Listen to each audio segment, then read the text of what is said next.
Welcome back to another video. Today's topic is going to be going back to school. I know a lot of us are either your kids are already in school, mine actually start next week, or you're right at that point where everything is just starting up. So that's what this video is going to be about. I'm going to talk about some things that you need to be concerned about and some ways to mitigate it so that hopefully you can start this year out strong and not get into some of the pitfalls that inevitably are going to happen. So the main thing is hopefully you can implement all the stuff that you've learned over the summer that you've been able to figure out and be okay with. The one little caveat on this, and one thing that is kind of awkward, and I just want to throw it out there just in case you experience this, is if you haven't had any interaction with your ex, and sometimes over the summer you can do that. Like for me, I don't think I've seen her once. Sometimes whenever you have that absence and you're learning the techniques, you think that you really have it in order, and you kind of think that, hey, when you see him, it's not going to be an issue. Sometimes that's not the case, so just mentally prepare yourself that you might be triggered, and I hate to use that word, but you might have an emotional flashback whenever you ultimately do end up having to be around the ex, and unfortunately, with school, typically that's going to be an issue. There's going to be parent-teacher conferences, there's going to be open house nights, there's going to be school functions, award ceremonies, all those different type of things, which are going to, for this whole year, the rest of the school year, probably have a handful of opportunities where you're going to have to be around your ex. So just be mindful of that sometimes whenever you've had the absence and you think you've learned some stuff, whenever you actually engage with your ex or you're around them, sometimes it could bring all that stuff back. So it's normal if it happens.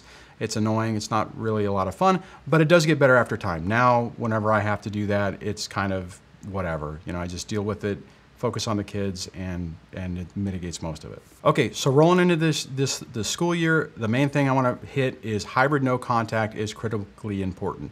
You may have had to use that over the summer with coordinating planning for vacations, maybe not, but a lot of times whenever you roll into the school year, you are going to have some type of connection or interaction because of the kids. Now, if you're the person who gets all the information, it's just share whatever it is you need to share.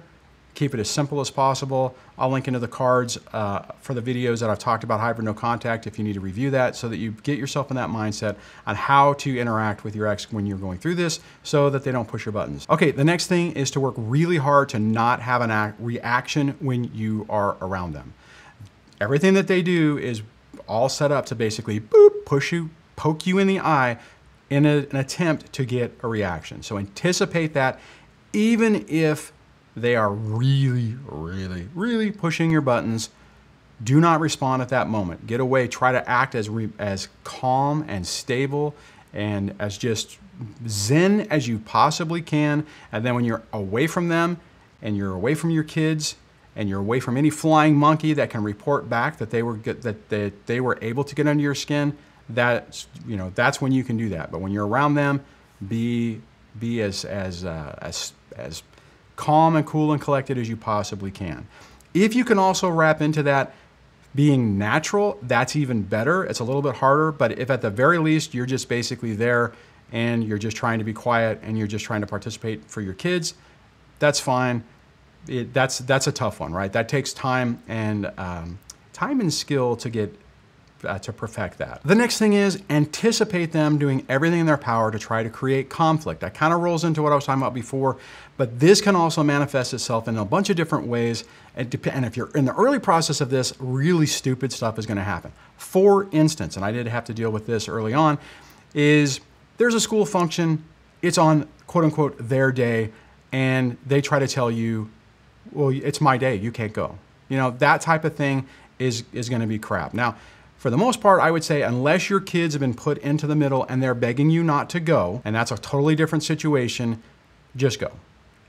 If you're in a situation where they've done something to push your buttons so bad, and I did have this happen to me a couple times over the last 6 years, to where you just are so irritated that you can't, there's nothing wrong when the tensions are really high to bow out and say you have work or you say you have something else that you're unable to attend. But if at all possible, try to go to all the award ceremony, all the school functions, everything you possibly can. Even if you don't have to sit around the ex or you're not at that point, you can basically just be there, make sure your kids see you, wave at them. Yeah, it's weird when they're looking at both places, but it's fine. So your kids at least know that you showed up and you can kind of just like bow out, be in the background if that's the way you want to try to do that. The other thing that they tend to do in this little category is not sharing any information. So like, there's a good possibility that they won't bring up medical appointments. They won't bring up those events. They might just conveniently forget to tell you that, hey, there's an award ceremony, which is going to roll into the next one. And that is working around them when they're trying to do that. And what I mean by that is, I struggled with this in the beginning, and that is thinking, no, you're supposed to share information, so you are supposed to give me the information. Well, you know what? It's an exercise in frustration. It's an exercise of control on their part. Just go around them. Develop your own relationship with the teachers, doctors, the school, whatever it is. Make sure you get the information from other people or even other parents. I did that. Actually, I forgot about that, but I did do that for a while. I was able to make some friends with some other, I won't say other moms, but other parents, and they would share information with me and let me know what was going on. So just mitigate it. Yes, they are supposed to tell you. Yes, more than likely your court order says that they're supposed to co-parent and share information and provide all that stuff. Yeah, document it so that you have a record of them not doing that, but don't drive yourself in the ground trying to force them to do something they're not going to do. Work around it. Same thing goes for doctors. If they're not sharing anything, go to the doctors directly to get the information that you need if you're not getting it. Finally on this, and this is the critical, important part of this, and that is focus everything on your kids. Try to make this experience of this school year as good as possible, mitigate all the crap that's going on, and try not to bring them in the middle of it. It's really hard when you're really frustrated and you're really angry and you're really stressed and bitter and just torqued off. I get it, I understand it, I've been there myself. Do everything in your power to try to make things as calm and stable as possible for you, as you can for your kids, because when they calm down and they feel safe in your environment, even if it's a temporary, I mean, even if they don't get to spend as much time with you, it will make everything work a lot better. It will calm your situation and your environment down, make your relationship with your kids better. And the secondary benefit of this is when parental alienation starts, and if you're dealing with a toxic ex, more than likely it will, if you have a strong relationship and you're not acting in a way that validates what the ex is trying to say, it goes a long way to mitigate that damage. It doesn't completely do it, but if you have this mindset in mind, when that type of stuff happens, instead of getting frustrated and getting defensive and trying to deal with it directly, which always tends to blow up in our face, you can keep everything stable. And when your kids are being conditioned to get turned, it's a lot less effective. I made a lot of mistakes in the beginning of that where I was really stressed and tense and I was not following this. Well, I didn't know this advice at the time, but I wasn't doing that at the time. And it did. It added extra strain and issues with the kids, which made things worse. As soon as I figured out what the game was and what the tactic was and backed off from that, things got a lot better a lot quicker. So on that, I hope you can start this school year out really well and in a really stable way. I'll leave some links to the videos in the cards up there, and on the screen it's going to pop up with some other videos that might be helpful, so check those out.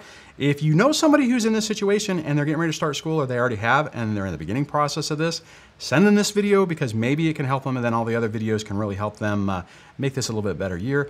On that, if you think that this information can help you, please consider subscribing to the channel and hitting that bell notification so that YouTube will actually notify you of the videos, and I'll catch you on the next video. Take care.